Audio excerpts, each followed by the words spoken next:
nous sommes reconnaissants. De la même manière que vous nous avez formés, maître.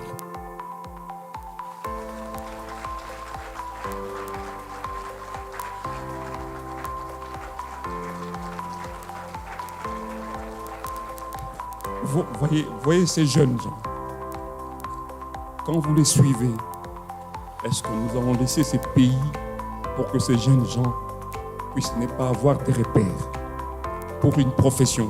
Moi, j'ai trouvé ma vie dans cette profession.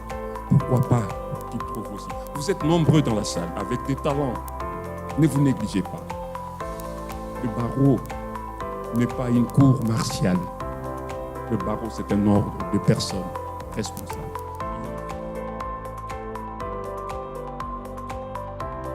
Effectivement, je suis là depuis avant-hier, assez tard. Et la journée d'hier, c'était une journée essentiellement protocolaire, mais aussi des contacts. Puisque je suis l'invité du barreau du Haut-Katanga, je commençais la journée par une visite à la maison du barreau. Et là, j'ai rencontré des avocats. Mais surtout, j'ai eu l'honneur de visiter les installations du bâtonnier. Les échanges étaient très riches. Nous l'avons constaté par la qualité d'abord des questions qui traduisent clairement les soucis et le problème qui est pour notre société. Et nous avons vu que ce débat a tourné autour de ce que doit être réellement notre constitution, ce que doit être notre droit pour permettre de bien gérer la société.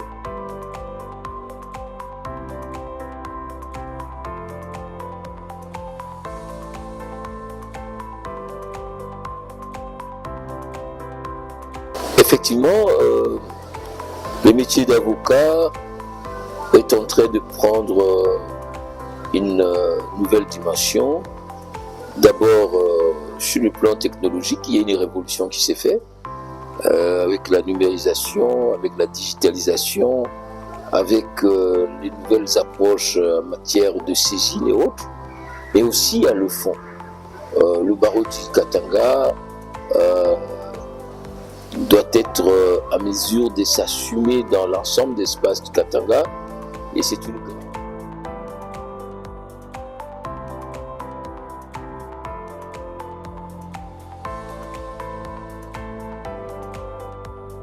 l'attention et la considération que les animateurs du barreau accordent à ma personne me motive encore davantage.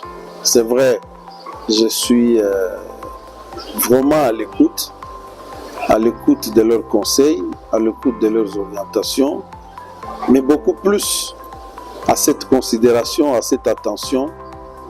Et je crois que je me sens bien encadré, bien orienté, bien soutenu dans ce que je suis en train de faire. J'ai commencé à avoir beaucoup plus de rapprochement avec le secrétaire, j'ai cité Maître Francis, qui m'a fait entrer dans la famille du barreau du Haut-Katanga.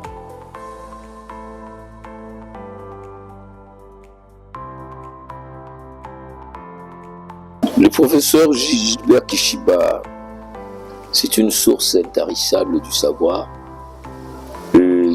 Sa présence à l'université de Lubumbashi est un élément de montée en puissance, en excellence. Et c'est comme ça que j'aime le taquiner et l'appuyer lorsqu'il dit Université Lubumbashi la meilleure. Donc, même invité du barreau, je ne pouvais pas ne pas commencer par chez lui pour qu'il puisse prendre acte de notre présence. Et nous avons discuté avec lui sur les perspectives de collaboration entre le barreau et l'université.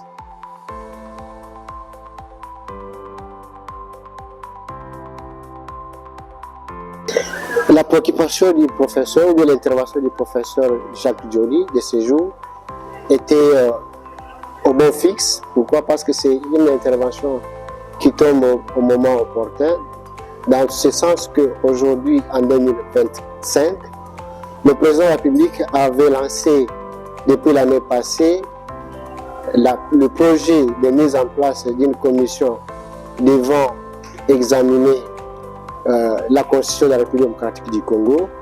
Et aujourd'hui, le professeur Jacques Dioli est venu intervenir sur la mythologie à la réalité des questions constitutionnelles. Donc, nous pouvons que saluer cette intervention. Pourquoi? Parce que ça vient justement nous ramener à nos origines.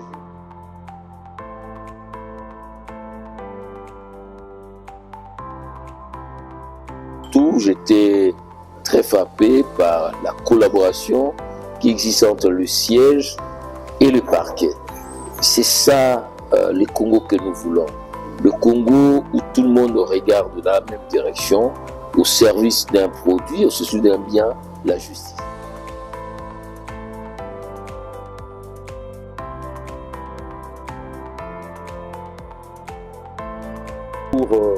Était fort interpellateur d'abord. Il nous a parlé sur un sujet très important qui est d'abord le serment, parce qu'un avocat, avant de commencer à prester, il prête serment. Et il a spécifié cela parce que le serment, c'est cet engagement que nous prenons pour être au service du droit et pour servir nos semblables. Si nous ne savons pas intérioriser et comprendre le caractère sacré de ce serment, alors nous ne pouvons pas faire le travail comme il se doit.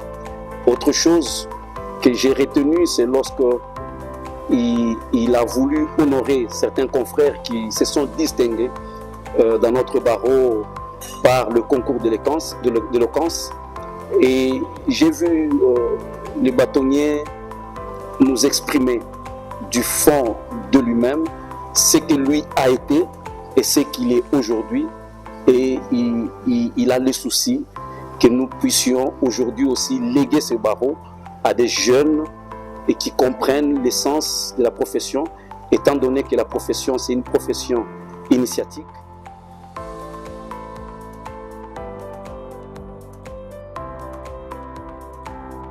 Je me sentais à moi-même interpellé par ce souci de me voir demain publier autant de thèmes qui peuvent être, pourquoi pas, dans cette revue. Bien entendu, tout en étant au barreau du Lualaba, je ne pouvais pas m'empêcher, en tant que chercheur, d'apporter quelque chose à la construction de la revue du barreau du Haut-Katanga.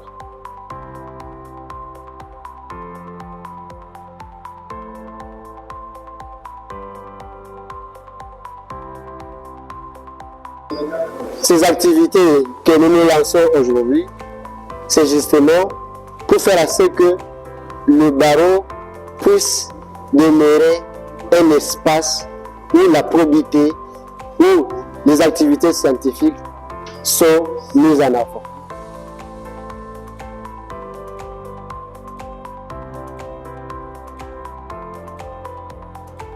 Même discours que j'ai tenu. Le Congo est l'expression d'un espace géographique, je dirais hydrographique. La puissance du fleuve Congo tire sa source au Katanga et les relèvements de la justice congolaise comme de la justice coloniale va partir du Katanga. J'ai dit que le Katanga c'était la capitale de l'État congolais.